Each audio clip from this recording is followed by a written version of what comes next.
Shri Raghunath ji corridor विकास council की तरफ से बुलाई गई इस पत्रकार वार्ता में बहुत बहुत स्वागत है। मेरे साथ इस वक्त श्री रघुनाथ जी कॉरिडोर विकास काउंसिल की टोली के छोटी टोली के सभी सदस्य मेरे साथ यहाँ पर आपके सम्मुख उपस्थित हैं। एक बार मैं परिचय करा दूं। मेरे दाईं तरफ श्री बलदेव खुल्लर जी, जो कि इस समिति के वरिष्ठ उपाध्यक्ष हैं और मुख्य रूप से सारा काम संभाल रहे हैं। उनके आगे हमारे पदाधिकारी अनूप जैन जी, पंकज गुप्ता जी, तनिष्क जी। इस तरफ हमारी टोली में महामंत्री के रूप में कार्य कर रहे राजेश दीवान जी, विजय गुप्ता जी, अंकुर सेठी जी। इस टीम ने अन्य साथियों के साथ मिलकर के जम्मू में सांस्कृतिक धार्मिक पर्यटन को पुनः पटरी पर लाने के लिए पिछले 2-1 साल से बहुत मेहनत की है और एक नई किस्म की मिसाल प्रस्तुत की है, जिसमें समाज स्वयं सांस्कृतिक धार्मिक उत्थान के लिए कार्य करना शुरू हुआ है, बिना किसी सरकारी सहायता का इंतजार किए हुए।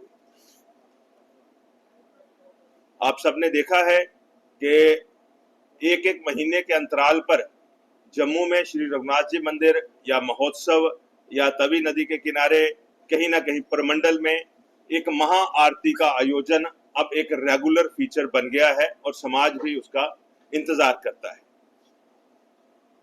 उस सारी चीज को आगे बढ़ाते हुए अब क्योंकि जम्मू कश्मीर में इस वक्त श्रावण मास के तीर्थ यात्राओं के महापर्व का समय आगे आ रहा है।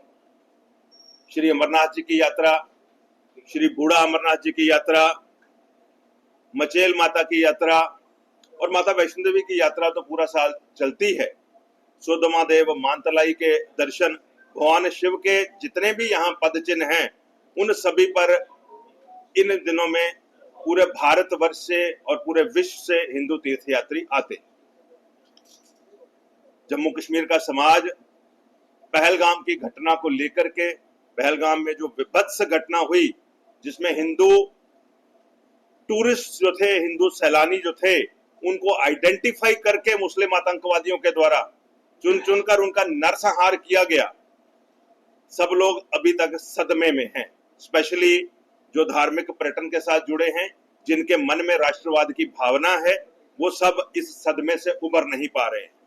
लेकिन तीर्थ यात्राओं का सतत चलना, समाज का सतत चलना भी बहुत जरूरी है और हमें इस दुख को साथ रखते हुए इस गम को भी याद रखना है, उन परिवारों के साथ भी बने रहना है और उन आतंकवादियों को सजा भी मिलनी चाहिए, लेकिन साथ साथ जीवन की पद्धति भी आगे चले, परंपराएं भी आगे चलें, वो रुके ना। इसको लेकर के श्री अमरनाथ जी की यात्रा का प्रथम पूजन का समय ज्येष्ठ पूर्णिमा, जो कि इस साल 11 जून को आ रही है। हर साल 11 जून को ज्येष्ठ पूर्णिमा के दिन श्री अमरनाथ जी की पवित्र गुफा के ऊपर श्राइन बोर्ड के द्वारा और श्री बाबा अमरनाथ, बूढ़ा अमरनाथ यात्री न्यास, विश्व हिंदू परिषद सबके द्वारा एक साझा तौर पर पूजन किया जाता है। वो पूजन जम्मू में भी होता है और उस पूजन की पवित्र तिथि को लेकर के, जबकि ऐतिहासिक तौर पर, पौराणिक तौर पर उस दिन से ये यात्राएं शुरू होनी चाहिए। रक्षाबंधन से 2 माह पहले ज्येष्ठ पूर्णिमा और रक्षाबंधन पर ये यात्राएं कंक्लूड होती हैं। तो उस दिन, ज्येष्ठ पूर्णिमा के दिन, सूर्यपुत्री तवी, जो कि माँ गंगा की छोटी बहन के रूप में हम जिसको जानते हैं, उसके किनारे पर इस पवित्र आरती का पुनः सृजन करने का निर्णय इस काउंसिल के द्वारा लिया गया है। अब क्योंकि वो दिन श्री अमरनाथ जी की यात्रा के शुरुआत का दिन है, उस दिन पहली पूजा होती है, प्रथम पूजन का दिन है और सही मायने में हमारे ग्रंथों के मुताबिक उसी दिन से ये यात्रा शुरू होनी चाहिए। तो उस दिन सुबह तवी नदी के तट पर विश्व हिंदू परिषद के द्वारा एक बड़ा हवन पूजन, ताकि भोलेनाथ से हम यात्रियों की सुविधा के लिए, उनकी सुरक्षा के लिए एक प्रार्थना कर सकें कि यात्रा जो है मंगलमय हो, कोई इस तरह का पहलगाम जैसा दोबारा इंसिडेंट ना हो आतंकवादियों के ऊपर सख्ती बने रहे, उसको लेकर के सुबह एक हवन किया जाएगा 9 बजे, 10 बजे पूर्णाहुति होगी और उसके बाद शाम को पवित्र आरती, महाआरती, तवी आरती, रघुनाथ आरती, बहुत लोगों ने उसको अलग अलग नाम देने शुरू कर दिए हैं, और जिसमें के जिस आरती में के सभी देवी देवताओं की आराधना है और भोलेनाथ की मुख्य रूप से आराधना है, उस आरती का आयोजन इस श्री रघुनाथ जी कॉरिडोर विकास काउंसिल के द्वारा किया जाएगा। 11 जून का दिन, जो कि बहुत बड़ी पूर्णमासी, पहला दिन यात्रा चलने का प्रथम पूजन जिसको हम कहते हैं, उस दिन सुबह एक बड़ा हवन पूजन और शाम को महाआरती के साथ वो दिन संपन्न होगा।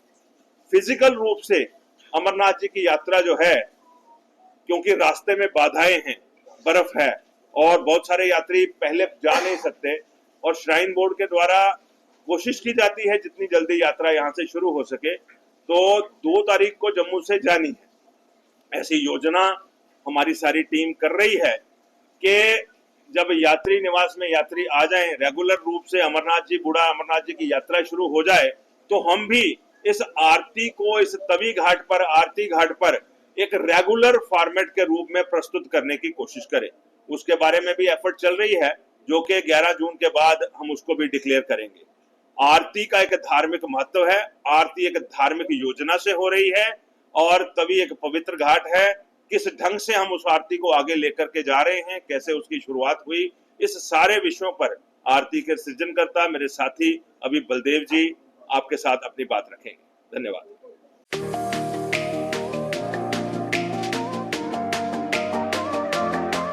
अब आ गया है ईवीको, एक ऐसा L5 इलेक्ट्रिक ऑटो जो करेगा आपकी हर समस्या का समाधान और देगा हर ऑटो को मत। जी हाँ, ई राइड है एक ऐसा इलेक्ट्रिक ऑटो जिसमें ड्राइवर सहित 7 लोगों के आराम से बैठने की जगह है, जबकि 6 सवारी बिठाना भी है अलाउड। 10,000 वॉट की पावरफुल मोटर चढ़ जाएगी खड़ी चढ़ाई। 17 किलोवाट की 230 AH की बैटरी देती है 150 किलोमीटर से भी अधिक की माइलेज, वो भी 3 साल की वारंटी के साथ, क्योंकि इसमें लगा है एडवांस बैटरी मैनेजमेंट सिस्टम। जबकि बैटरी चार्ज करने के लिए है एक इजी होम चार्जर। उबड़ खाबड़ सड़कों के लिए मजबूत शॉकर, सस्पेंशन व बड़े टायर। चोरी से बचाव के लिए इसमें लगा है GPS सिस्टम, डिजिटल डिस्प्ले, मजबूत मेटल बॉडी के साथ। मैदानी इलाकों में चलने के लिए है इको मोड, जबकि पहाड़ी इलाकों में चलने के लिए है पावर मोड। ई राइड में है चमकदार इंडिकेटर और तेज रोशनी की हेडलाइट। इसमें आपको मिलेगा inbuilt mobile charger, fire instrument, first aid kit और दमदार ब्रेकिंग सिस्टम भी। यानी अब सभी इलेक्ट्रिक ऑटो से ई राइड है सबसे अधिक दमदार व पावरफुल, और ये मात्र पैसेंजर में ही नहीं बल्कि कार्गो में भी उपलब्ध है, वो भी अधिक स्पेस के साथ, जिसे कहा जाता है छोटा हाथी।